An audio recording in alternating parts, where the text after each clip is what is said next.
No one forced this woman or begged her to be a deputy sheriff. That's why we shouldn't let her off the hook when she tries to tell us, tries to pretend that this large-scale episode of black mob violence at malls is something other than a black thing. That's why we're not letting her off the hook for knowing, which she knows, that this is happening all over the country on a large scale and it's a black thing. We've documented hundreds and hundreds of those here. Now, I'm not going to let her off the hook for pretending that the parents should know something when there are no parents. Richland County deputies responded to a call of shots fired at the Village at Sandhill over the weekend. We're being told the incident involved teenagers, which has led to more concern about the number of unsupervised teens at the shopping center. Chandler Mack has the story.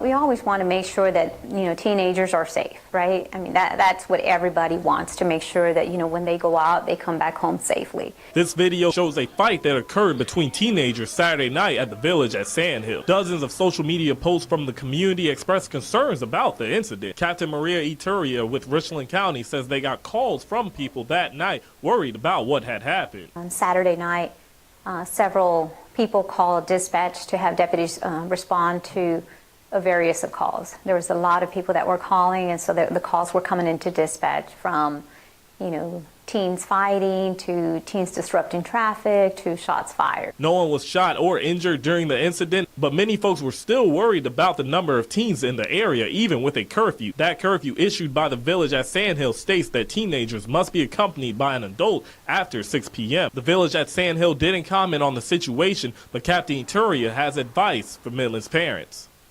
So we ask parents, know who your teenagers are hanging out with, know how long they're going to be there, where they're going to be.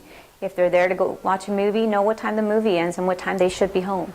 Also talking to the Village of Sandhill's property manager to find out, what are the next steps, what can we do to make sure that everybody is safe when they're out having a good time.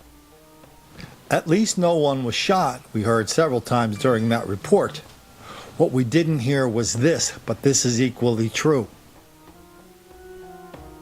A mall, including a mall at Sandhill, the Villages at Sandhill, when a mall like that becomes the object of black mob violence like this, then you might as well just go shoot that mall, because it is a dead mall walking.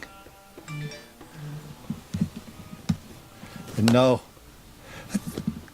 I've never heard one black kid get angry about that.